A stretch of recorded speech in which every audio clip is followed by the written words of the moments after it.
Have you ever woken up one morning and realized you were never truly family, just a resource they kept tapping until you were empty? That's my reality. I wasn't the eldest son, the sibling, or even the person they claimed to cherish. I was the bank account, the problem solver, the safety net, and the moment I said no, they erased me like I'd never been part of them. From the outside, my life seemed solid back then. I rose before sunrise, punched in at a job that wore down my strength, and still returned home with groceries in one hand and bills in the other. My parents called me the foundation of our household, but being the foundation meant never showing cracks.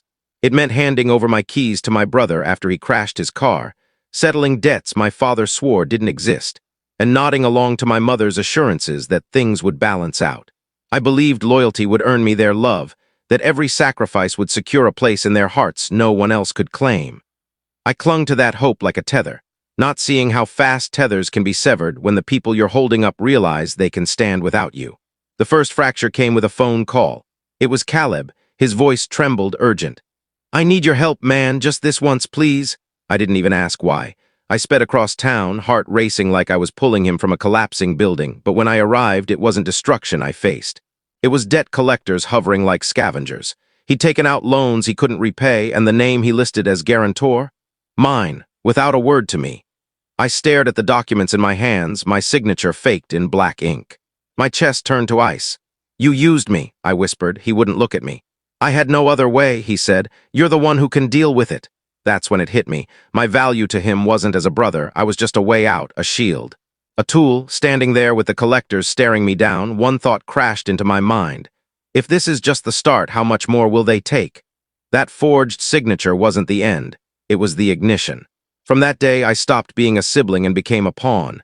Bills appeared in my name, credit cards I never applied for, late notices for purchases I didn't make. Every time I challenged Caleb, he brushed it off. "Chill, man. You've always handled it. You'll sort it out." But the deepest wound didn't come from him. It came from my parents. I thought they'd stand by me, defend me. Instead, they told me to drop it because Caleb was just finding his path. I remember staring at my mother across the kitchen table, the weight of every unpaid debt in my pocket, and realizing she wasn't asking me to forgive him. She was telling me to take the fall. That night, lying awake, the truth burned into my core. If I didn't set a boundary soon, they'd bury me under debts that weren't mine. But I didn't know the boundary I set would spark a battle. The breaking point came on a stormy Friday evening. I walked into the bank thinking I'd fix one final mess. But when the clerk pulled up my account, her expression froze. "Sir, your savings are gone, every penny." I couldn't breathe. That account was my future. Years of grind, every extra shift, every meal I skipped to save a bit more. Vanished. I stumbled out into the rain, phone trembling in my hand as I called Caleb. He answered, laughing, music blaring behind him. "You'll get it back, don't stress," he said. "It was just a short-term thing, I needed it more." Short-term. That word rang in my head like a siren. My parents had to have known. Someone gave him access. In that moment, rain soaking my clothes, my chest pounding, I saw the truth. I wasn't their foundation. I was their safe. And now the safe was empty. If they could take that from me, what was next? The final blow came at a family gathering a week later. I walked in, still raw from losing everything, and there was Caleb, wearing my jacket, my shoes, grinning like he owned the world. Then I saw the papers on the table. A new business deal, my name again listed as the main investor, except I hadn't signed anything.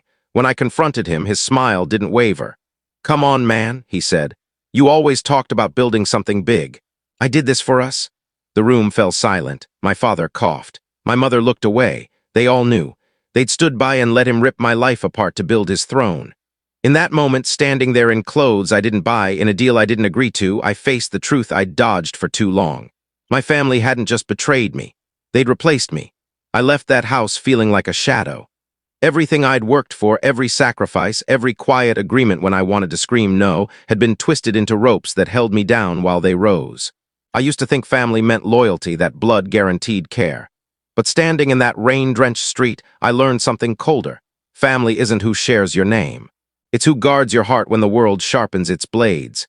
And mine, they'd sharpen theirs on me. That night I vowed never to let love blind me to betrayal again, because trust without limits isn't trust, it's surrender. So tell me, was I wrong to finally cut them off? Or was I just too late to see the blades they'd been holding all along? Thanks for watching by the English Diaries.